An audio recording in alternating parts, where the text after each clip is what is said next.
Hi, it's James. Welcome to the Inversiverse episode 4. In this episode of the Inversiverse, I'm going to discuss how our lives can be manipulated, shaped, moulded and controlled for the benefit of others, without us questioning how and why. How lack of self-awareness plays a significant factor, how our self-identities can be lost without us realising from infancy into adulthood, how external sources can play a significant role in the shaping of our lives as we grow up, moulding our thoughts, feelings, opinions and beliefs, the consequences of not understanding ourselves, how an identity crisis can lead to trauma, pain and confusion in the later stages of life. I'm going to define and discuss what indoctrination and brainwashing is in the comparisons between the two, why humans tend to follow and not lead, and conclude with how it is possible to brainwash and indoctrinate a whole generation into being complicit with genocide. We previously discussed concepts and what they are. One of the most important concepts known to us is the concept of self. Pictured, who we are as individuals and what it means to be self-aware, how we identify ourselves and relate to others. We're going to look at various concepts, theories and hypotheses available to us to discover how that can help us in our everyday lives, how having a strong sense of self can empower us and provide us internal and external stability, build resilience and emotional strength, and security to protect ourselves from those in society that do not have our best interests at heart and wish to exploit us financially, emotionally and through our behaviours. Some of us are familiar with Sigmund Freud, but those of us that are not directly exposed to his theories may have heard such terms as the Freudian slip, used in the English language. You may not know of his work, but his theories play a significant role in our everyday lives and reality, and many are familiar with the term the ego, which he introduced through his published research. His work effectively provided us with a foundational framework for understanding identity, self-identity, and their relationship to the mind structure and psyche. Freud's model divided the mind into three parts known as the ID, the ego, and the superego. Let's take a deeper look at Freud's framework. What is the ID? The ID is the most primitive part of the mind. Present from birth, it operates on the pleasure principle, seeking immediate gratification of instinctual drives and desires, such as hunger, thirst, and sex. The ID is unconscious and is not directly accessible. It is impulsive and operates without considering reality or morality. In terms of identity, the ID represents the basic, instinctual drives that are fundamental to who we are, but it does not engage with self-awareness or rational thought. This leads us to what is the ego. The ego develops to mediate between the ID and the external world. It operates on the reality principle, meaning it considers the consequences of actions and tries to satisfy the ID's desires in socially acceptable ways. The ego is partly conscious and partly unconscious. It represents rational thought, problem-solving, the decision-making processes. In terms of identity, the ego plays a critical role. It is the aspect of the psyche that is most closely tied to our sense of self and how we are perceive ourselves in relation to the world. It balances internal desires with external demands, which shapes our self-identity. The final element of Freud's model of the psyche/mind is the superego. The superego represents the internalized societal and parental standards. It is the source of morale, conscience, and ideals, and it judges the ego's actions against these standards. The superego operates on the morale principle, striving for perfection rather than pleasure or reality. The superego contributes to identity by imposing ethical guidelines and a sense of right and wrong, which influence how we see ourselves and how we strive to live up to ideals. The relationship between identity, ego, higher consciousness, and the ID. The ego is central to self-identity because it is part of the psyche that is most involved in the conscious awareness of oneself. The ego interprets and organizes experiences, helping form a coherent sense of self. The ID contributes to identity on a fundamental unconscious level, providing the raw drives and impulses that are part of our basic nature. However, it does not directly shape self-identity as it lacks self-awareness. The superego influences identity by imposing values and standards that affect how one views oneself.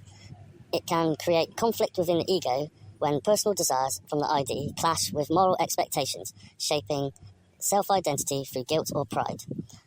Higher consciousness in Freud's model can be associated with the ego's capacity for the reflection and the superego's morale awareness. It involves the ability to think about oneself and one's place in the world, often in a more abstract or ethical sense. In summary, Freud's framework offers us a concrete model to understand ourselves better as individuals. There are a number of these other models and theories proposed since, and I'll cover these shortly. Freud's theory and hypotheses have held true over a very long period of time through repeated experimentation, and is a reason so many seek to understand them more as part of their self-development processes, and why they are integrated into social practices and care and self-care to this day. So how might we apply the Freudian model to ourselves in discovering more about our self-identity? The framework, particularly his theories of the unconscious mind, the structure of personality and defense mechanisms can influence us to understand better our motivations in life and the actions we take by focusing on the following key points. Understanding the unconscious mind, exploring the ID, ego and superego, Recognizing defense mechanisms, the role of early childhood experiences, becoming self-aware of repressed desires. So, for example, what is a defense mechanism? A defense mechanisms are strategies people utilize to cope with anxiety or disturbing thoughts or feelings. They can be unconscious and involve distortion of our realities. The definition for defense mechanism. Although defense mechanisms are often considered negative, Freud believed they were necessary for a healthy human functioning. Without the conscious mind, would be much more vulnerable to negatively charged emotional input, such as pertaining to anxiety and sadness. An example would be denial. When something is too upsetting to handle, a person might reject that it exists. For example, when an older sibling refuses to admit their actions created a problem for the younger sibling. Instead of acknowledging the facts, the older sibling denies what happened. Additional examples for self-development or reflection for us to become more aware of who we are at essence, using Freud's model of the unconscious mind, include: if someone struggles with intimacy in relationships, reflecting on their early attachment to caregivers might reveal patterns that influence their current behaviour. Understanding these connections can lead to healthier relationships.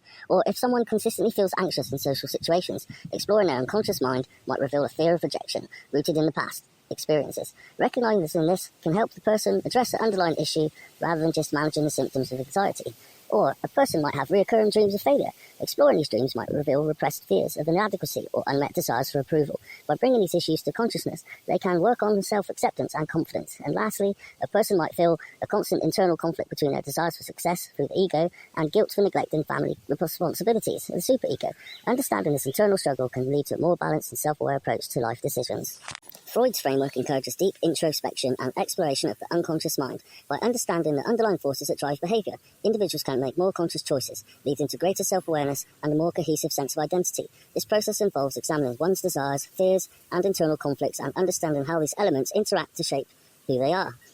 In conclusion of Freud's model-stroke framework and how we apply it to our everyday lives.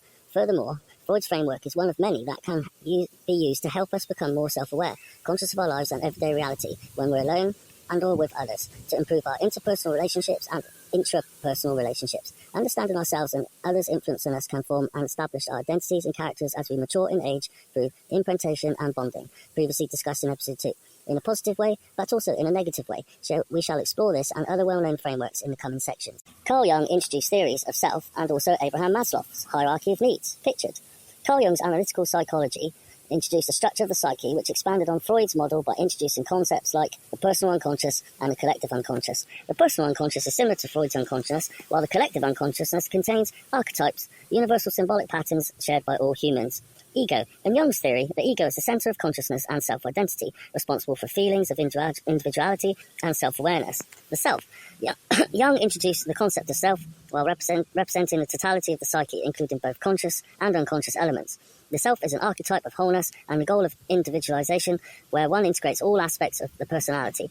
Identity. For Jung, identity involves a lifelong process of integrating various aspects of the psyche, including the shadow, which is unconscious elements, to achieve self-realization. Abraham Maslow's humanistic psychology, hierarchy of needs, proposed with psychological needs at the base and self-actualization at the top.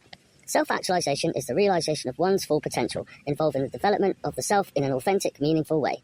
In Maslow's model, identity in self is closely tied to the pursuit of self-actualization, where one's true self is expressed through creativity, morality, and problem-solving.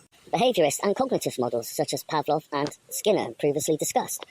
Behaviorism was introduced by B.F. Skinner, which focuses on observable behaviour and external reinforcement, largely disregarding internal processes like identity. Identity in this view is shaped by learned behaviours and conditioning. Cognitive psychology, Aaron Beck, Albert Bandura, emphasises cognitive processes like thoughts, beliefs, and perception in shaping identity. Self-concept and self-efficacy are central concepts where identity is understood through one's beliefs about their abilities and worth. Karen Horney theorised a contradicting view of Freud's model, which emphasised less on sexual desires and focused more on social structures in life, as forming key identity formation and development. Karen Horney's neo-Freudian model expands on basic anxiety and neurosis. Horney challenged Freud's emphasis on sexual drives, focusing instead on social and cultural factors in personality development. Real self vs ideal self. She proposed that people have a real self, representing their true identity, and an idealized self, an unrealistic, perfect image they strive to attain, often leading to conflict and neurosis.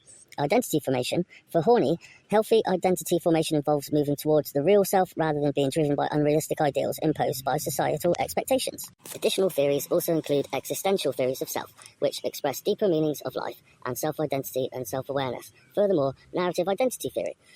Let's expand on existential psychology. Key figures include Viktor Frankl, Rollo May, and others explored the human experience of existence, freedom and meaning. Identity and meaning. This approach views identity as a dynamic process of finding meaning and purpose in life. Identity is not fixed, but is continually shaped by existential choices and the search for authenticity. Narrative identity theory. Key figures include Dan McAdams and others emphasize the importance of life stories in shaping identity. Narrative construction. Identity is seen as an internalized life story that integrates past experiences, present values, and future goals.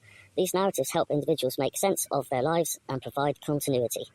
As I've made you aware, there are many theories that we can use in the pursuit of self, and they allow us to integrate any of the models into our own lived and shared experiences. So finally, objects relations theory. Key figures Melanie Klein, Donald Winnicott, and others developed this theory, which features on relationships as objects rather than desires. Internalized relationships. This model posits that early relationships, especially with primary caregivers, shape the internal world of the individual and their sense of self. In respect to identity and self-concepts in this model are seen as emerging from the internalized relationship, where early experiences influence how one relates to others and oneself. And lastly, comparisons to Freud's model of all these theories. These alternative models often differ from Freud's in their focus. While Freud emphasized unconscious drives and psychosexual development, the other models explore social, cultural, cognitive, and existential factors in identity formation. Each provide a unique lens through which to understand the complex nature of identity and self. Now that I've explored self and self-identity with you, let's look at the full definition of self-awareness, and why and how through having no sense of self, people suffer in life. Let's explore why being insecure in yourself and becoming more secure is critical in surviving in the modern world. How having no sense of self can lead to an existential crisis. Changed behaviour, self-neglect, self-sabotage, pain and suffering through mental health, sadness and or depression and or combined.